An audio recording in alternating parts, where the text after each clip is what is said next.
qisadani waa qiso iska kooban oo sheekooyinkan gaagaabane anecdotally la yiraahdo. Sheekada nuxurkeeda ama moraalkeeduna waxa weeye when the toast is broken, sorry means nothing. qisadu waxay dhacday sagaashameeyadii waddankan Jarmalka ka dhacday. waxayna dhex martay gabar Jarmala iyo wiil Soomaaliya. gabadha Jarmalka ah waxay ahayd gabar runtii nolol xoogaa iska adag ku soo barbaartay oo hooyadeed ayadoo xaamilo la ah ayuu aabihii ka tegay. hooyadeedaa soo korisay, laakiin way soo korisana lama oran karo. hooyadeed laftirkeeda waxay ahayd qof haym ku soo koray oo waalidkeed iyadii walaalaheed iyagoo yaryar bay dhinteen, ayaduna waa ugu yarayd. kadibna ma helin maaragtay noloshii waalidnimo iyo xanaano fiican. marka qof waxay noqoto noloshu ku adkaato oo meelaha haymamka aan caruurta dee marka lagu soo koriyo uu iska dhib badan tahay. calaa kulli xaal hooyadii waxay noqotay qof xoogaa balwad leh. markay ay soo gaadhay gabadhaas da-da 8-9 meelaha soo gaadhay, hooyadeed waxay noqotay qof xoogaa aad ugu sii durkay dhinacii balwadda oo noloshiiba ka dhacay. taasi waxay keentay in gabadhii yarayd markaa iyadu hooyadeed xanaanayso, oo islaan ay daris ahaayeen markaa oo iyadana Jarmala dee baa caawin jirtay oo gabadhii u gashay maxaa la dhahaa qaybtii hooyada.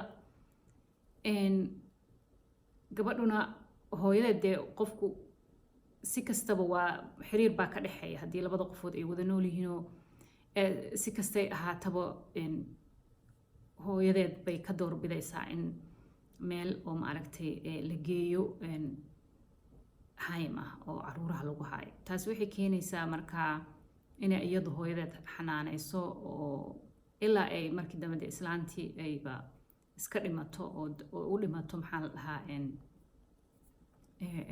balwadii. marka waqtigaa markay hooyadu dhimanayso almost iyadu waa ilmo teenager noqday oo 15-16 meelaha ku jira. kadibna waxay noqonaysaa inay gurigii ama apartmentigii ay iyadii hooyadeed wada degnaayeen inay isaga noolaato, oo islaantii ay dariska ahaayeenna ay maaragtay isku tiirsanaadaan oo iyadan aan dhal lahayn, caruur lahayn. korkaana ay qolooyinkii caruurtu ay kaga warqabaan noloshooda ama gabadha nolosheeda. adigu gabadhii way barbaaraysaa, wax dhibaataa lama kulmayso, iskuulkeedii bay dhammaysanaysaa. iskuulkan re'aal shuulaha ay dhahaan bay mittlere Reife bay ka samaynaysaa. kadibna Ausbildung waxay noqonaysaa physiotherapeutin ama physiotherapy. kadib dee way iska shaqaysanaysaa gabadhii. dabcan waa gabar dhalinyaro ah, waana gabar dee waddankan u dhalatay. rag bay isbaranayaan, laakiin raggaas maadaama ay nolol adag soo martay oo aragtay hooyadeed iyo qaabkii ay rag ula dhaqmi jireen iyo inay hooyadeed dee waxa balwadda iyo balaayada iyo u baaba'dana ay tahay qof waxay noqonaysaa dhisan oo resilience ah. calaa kulli xaal dee raggii jid bay iska marinaysaa. muddo kadib oo ay da-dii 25 meelaha soo gaadhay baa maalin maalmaha ka mid a ayadoo baraksiskii joogta oo shaqaynaysa baa waxaa u soo gelaya wiil Soomaali ah oo lug ka dhutinaya oo aristlisha verordnung wata in physiotherapy loo sameeyo.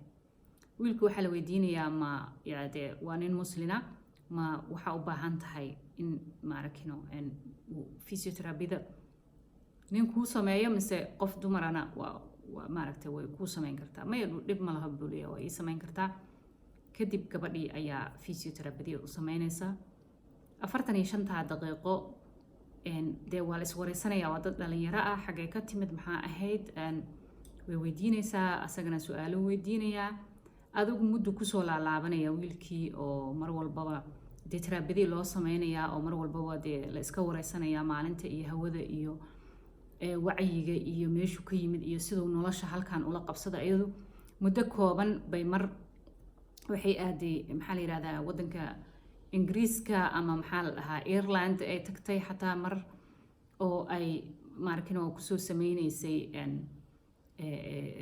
aqoon kororsi oo dadku dhalinyaradu ama maxaa la ardaydu wadamo kala duwan bay tagtaa laakiin dee waddan saa usii fog ma ahano waa waddankeedii la mid ah laakiin luuqad kale looga hadlayo kaasaaba igu dhib ahaabay leedahay aniga oo yacni runtii maxaa la u arkay inaan meel fog tagay adiguna qaarad kale iyo dad aan kula diin ahayn kula dhaqan ahayn baad soo dhex gashay adigu sheeko dheer baa dhex maraysa marka insha Allah videoga inuu sii dheeraado ma rabo insha Allah waa dhamaystiri doonaa sheekada. Assalaamu calaykum waraxmatullaahi wabarakaatu.